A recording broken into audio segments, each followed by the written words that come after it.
لا.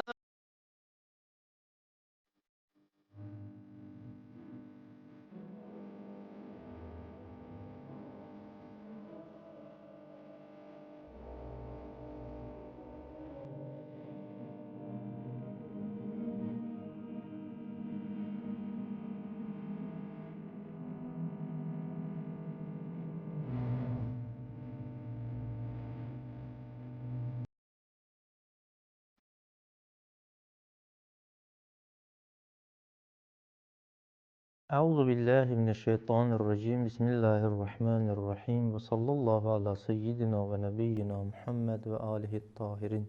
Selamun aleykum və rəhmətullah. Keçən dərsimiz demək olar ki, yarımçıq qaldı ki, biz xatəmiyyət barəsində danışırdıq. Demək olar ki, İslam aləmində bu məqbul olan məsələlərdən biridir ki, əziz Peyğəmbərimiz sonuncu Peyğəmbərdir, onun gətirdiyi din sonuncu dindir və Qur'an-ı Kərim Allah tərəfindən nazil olmuş sonuncu kitabdır. Və bu barədə həm Qur'an-ı Kərimin özündə bir sıra ayələr vardır ki, keçən dərsimizdə Əhzab surəsinin 40-cı ayəsinə işarə etdik. Və həmçinin əziz Peyğəmbərimizin öz dilindən, mübarək dilindən nəql olunmuş hədisdə buyurur ki, İlla ənəhu la nəbiyyə bə'di. Yəni, mənzilət hədisində əziz Peyğəmbərimiz buyurur və dəfələrlə bunu buyurur ki, məndən sonra Peyğəmbər olmayacaqdır. Və bunun kənarında bizim məsum imamlarımız ki, onlara etiqadımız var, onların məsum olmasına etiqadımız var və gələn dərslərdə imamət bəhsində bu haqda danışılacaq.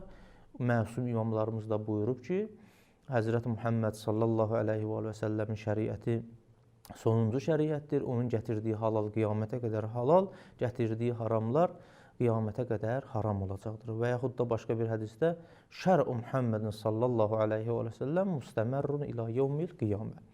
Bəs bu və bu kimi dəlillər əsasında biz qəti yəqinliklə deyə bilərik ki, Həzrəti Muhammed sallallahu aleyhi və səlləm sonuncu Peyğəmbərdir. Lakin burada bəzi şübhələr İslam dinini istəməyənlər tərəfindən irad və işğallar deyilmişdir. Bunların hamısı yersiz və tutarsız dəlillərə söykənir. Mən o dəlillərdən birinə işarə eləmək istəyirəm ki, bunlar hətta Qur'an-ı Kərimin bəzi ayələrinə istinad edərək istəyirlər ki, desinlər ki, yox, Qur'an deyib, İslam dini sonuncu din deyil və Peyğəmbərimiz sonuncu Peyğəmbər deyil. Bir halda ki, biz dünənki dərsimizdə, keçən dərsimizdə işarə etdik ki, Allah Mütəal Peyğəmbər barəsində bu ki, və xatəmən nəbiyyin, nəbilərin, peyğəmbərlərin sonuncusu. Amma bunlar bəzi ayələrə işarə edirlər və ayənin həqiqi mənasını kənara qoyub öz istədikləri kimi məna edirlər və nəticə alırlar ki, yox, İslam dini Qur'an ayəsinə əsasən sonuncu din deyil və Peyğəmbər axırıncı Peyğəmbər deyil. Məsələn, mən bir ayə işarə edirəm onların dilindən. Əraf surəsinin 35-ci ayəsinə siz diqqət edin. Allah Mütəal bu ayədə buyurur ki, Əuzu billahi mineşşeytanirracim. Ya bəni Adəm, imma yətiyənnəkum rusulun minkum yəqussuna aleykum ayati, fəmən ittəqa və əsləhə fələ xavfun aleyhim və ləhum yəhzənun. Ey Adəm övladları, qısa tərcüməsi bundan ibarətdir. Hər vaxt peyğəmbərlər sizin özünüzdən peyğəmbərlər gəldi sizin tərəfinizə və bizim ayələrimizi sizlərə oxudular, çatdırdılar. Hər kəs bunların dediyinə baxa, təqvalı ola, əməli salih insanlardan ola, fələ xavfun əleyhim və ləhum yəhzənun. Belə insanlara qorxu yoxdur və onlar kədərlənməzlər. Bu ayədən necə nəticə alırlar? Bunlar deyir ki, bax, bu ayə nə vaxt nazil olub? Bu ayə Peyğəmbərimizə nazil olub. Əgər bu ayə Peyğəmbərimizə nazil olub da, xitab da kimlərdir? O zamanda yaşayan insanlara. O zamanda yaşayan insanlara deyir ki, əgər sizə Peyğəmbərlər gəldi, onlara tabi olun, onların dediyinə baxın. Pəs bu ayəyə əsasən Allah Mütəal bu ayədə demək istəyir ki, Peyğəmbərlər gələcək. Bu Peyğəmbərdən sonra Peyğəmbərlər də gələcək. Siz bunun sözünə qulaq asın, tayin ki, siz üçün qorxu və kədər, qəm-qüssə olmasın. Bu ayənin zahiri mənasından bu nəticəni alırlar.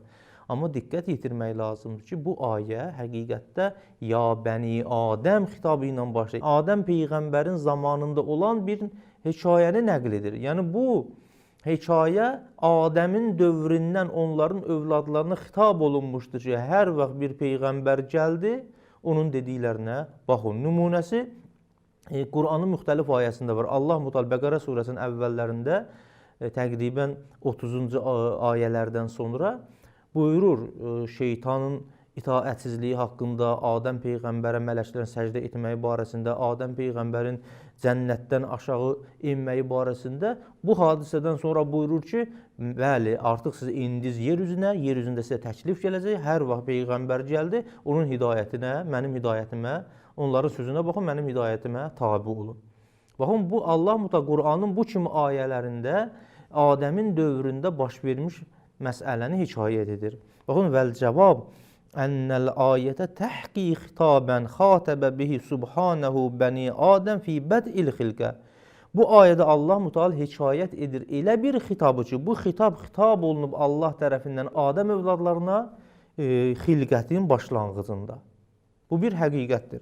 Əgər bunun şahidini bilmək istəsəz, həmin bu ayədən əvvəlki ayələ, Əraf surəsinin 34-cü, 33-cü ayələrlə siz müraciət etsəz, görərsiniz ki, həqiqətən bu ayələr Adəm Peyğəmbərin zamanına aid olan məsələni hekayət edir.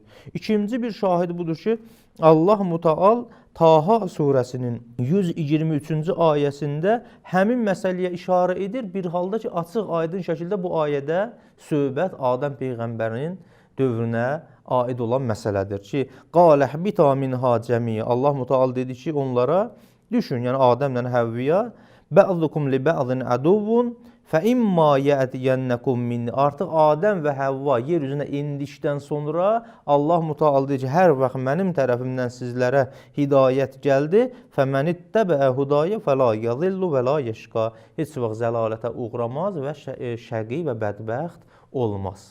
Bu ayə bir dənə şahiddir ki, Əl-Qur'anı yüfəssürü bə'zuhu bə'za, Qur'anın bəzi ayələri bəzinin təfsiridir. Həqiqətdə bu ayədə həmin ayəni biz üçün təfsiridir. Bu xitab həqiqətdə Adəm Peyğəmbər yer üzünə gəldikdən sonra bütün Adəm övladlarına xitab edir ki, hər vaxt sizin tərəfinizə bizdən bir Peyğəmbər gəldi, onlara tabi olun ki, həqiqi səadətə yetişəsiniz. Bəs bu və bu kimi dəlillər hamısı əsassızdır. Məxsusən də öz puç əqidələrini isbat etmək üçün Qur'anın bəzi ayələrinə işarə edirlər. Əgər Qur'an ayəsindən sitat gətirmək istəyirsinizsə, nə üçün Əhzab surəsinin 40-cı ayəsini istinad etmirsiniz? Bu ayədəki açıq aydın şəkildə Peyğəmbərimizin sonuncu Peyğəmbər olmağı göstərilmişdir. Amma bu iki nə üçün? Yəni həqiqətdə nə üçün Həzrəti Muhammed sallallahu aleyhi və səlləm axırıncı peyğəmbərdir, ondan sonra din gəlməyəcək, ondan sonra ilahi Allah tərəfindən səmavi kitabın nazil olmaq ehtiyacı yoxdur. Həqiqətdə demək istəyir ki, bunun sirri nədir? Nəyə görə? Nə üçün məsələn Həzrəti İsa əleyhissalam və yaxud da Həzrəti Musa əleyhissalam sonuncu peyğəmbər olmadı? Onların dinləri təhrif oldu. Axırıncı Peyğəmbər Həzrəti Muhammed sallallahu aleyhi və səlləm oldu. Nə üçün? Bunun sirri nədir? Bunun bir neçə sirri vardır. Baxın, bütün dinlər öz zamanlarında kamil bir din olublar.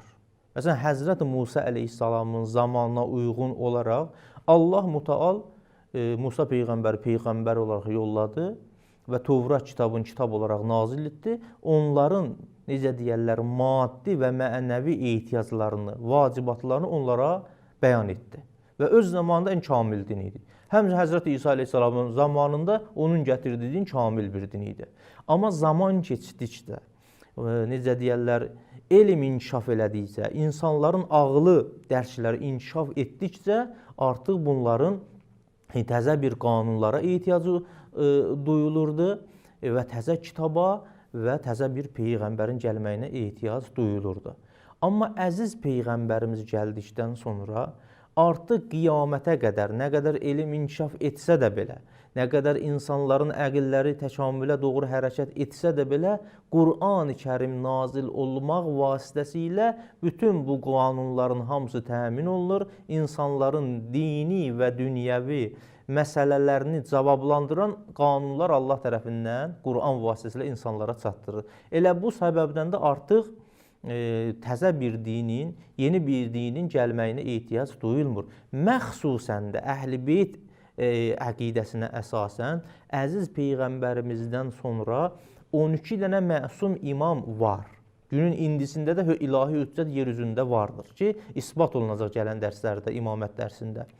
Ki, artıq bunlar, yəni məsum imamlar Peyğəmbərimizin davamçısı olaraq haqq olan dinin insanlar üçün düzgün olaraq təfsir edirlər, bəyan edirlər. Allah Qur'an-ı Kərimdə bu tibyanən li kulli şey. Qur'an-ı Kərimdə insanların hidayətinə aid olan bütün məsələlər bəyan olunmuşdur. Əlbəttə külli şəkildə. Bunları izah edənlər məsum imamlardılar. Peyğəmbərimizdən sonra Peyğəmbərimizin canı olan, özü mislində olan məsum bir imam Həzrəti Əli əleyhissalam necə lazım idi, dini insanlara bəyan edirdi. İmam Həsən əleyhissalam, İmam Hüseyin əleyhissalam ta 11-ci imama qədər. Amma 11-ci imamdan da sonra yenə məsum imam vardı. Qeybət dövründə düzdür bizlərin, insanların əli məsum imama çatmır və bunun da özünə məxsus səbəbləri vardı, fəlsəfəsi vardı. İmamət və məhdəviyyət bəhsində bu barədə inşallah danışacağıq. Amma hər halda Qur'an gəldikdən sonra və məsum imamları nəzərə alaraq artıq təzə bir dinin gəlməsinə ehtiyac duyulmur. Və burada başqa cəhətlərdə nəzərə alsaq, artıq axırıncı dinin, İslam dini olmağını biz bilərik. Baxın, İslam dinində əqlə önəmli yer verilir. Yəni, Qur'an-ı Kərimin kənarında Allah Mutal insanların salim və səlim olan əqlində ilahi bir höccət olaraq qəbul edir. Əqil bir sıra məsələləri dərk edir və əqlin bu dərkidə bizim böyük alimlərimiz üsul-i fiqh kitabında isbat ediblər ki, höccəti var, yəni mötəbərdir. Ona əsaslanıb fəqih, müctəhid bəzi məsələlərə fətva verə bilər, hökmün bəyan edə bilər. İmam Musa ibn Cəfər, İmam Musa Kazım əleyhissalamdandır, öz tələbəsi olan Hişam ibn Həkəmə xitab edərək belə buyurur ki, İnnə lillahi ələnnâsi höccətin.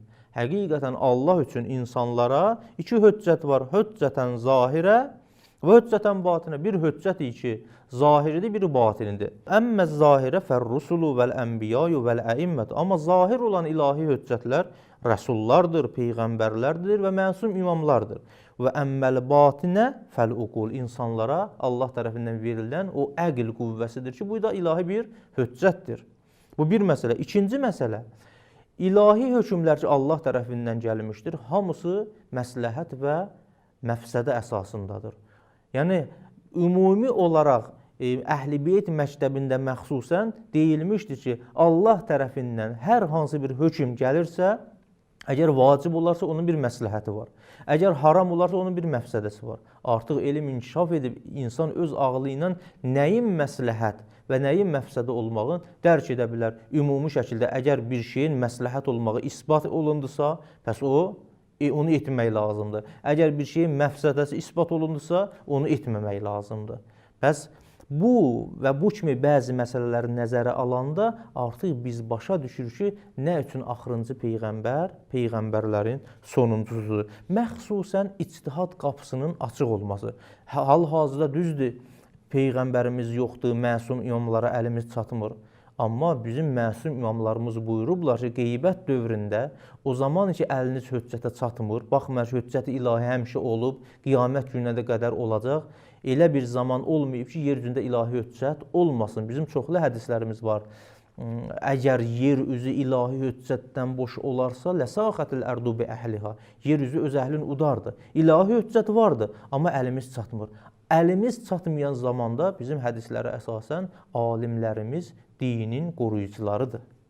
İctihad qapısı açıqdır. Və bunlar ictihad əsasında Peyğəmbərimizin və məsumlarımızın sünnəsinə və o cümlədən Qur'an ayələrinə istinad edərək ictihad edib insanların təkliflərini onlara çatdırırlar və insanlar belə müctəhidlərə müraciət etməklə öz dini vəzifələrini bilirlər və bu da səbəb olur ki, artıq yeni bir peyğəmbərin gəlməyinə ehtiyac duyulmasın. Elə bir vaqiiyyət yoxdur ki, orada ilahi hökm olmasın. Lakin ilahi hökmləri bizə bəyan edən alimlərimiz vardır. Bəs peyğəmbərimiz öz zamanında dinə aid olan bütün məsələləri gətirdi. Dinin kamilliyi imamət və vilayətləndir. Əl-yevmə əkməltu ləkum dinəkum. İmam Əli əleyhissalam vilayətini bəyan etdikdə və qeybət dövründə alimlər fəəmməl həvadisul vaqiyə, amma o hadisələr ki, bizdən sonra baş verir, fərcufiyə ilə ruvati əhadisinə.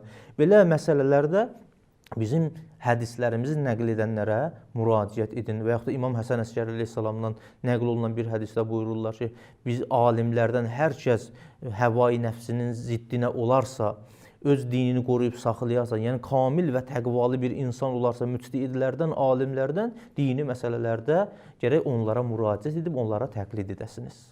Bu və bu kimi məsələləri nəzərə alanda görür ki, artıq həqiqətən də bizim Peyğəmbərimiz sonuncu Peyğəmbərdir. Ondan sonra hər hansı bir Peyğəmbərin gəlməsinə ehtiyac duyulmur. Amma bu İslam dininin həqiqəti İnşallah İmam Zaman əleyhissalam zuhur etdikdən sonra həyata keçəcəkdir. Allahümmə accil li vəliyyikəl fərəc. Burada bizim nübüvvət bəhsimizdə tamamlandı.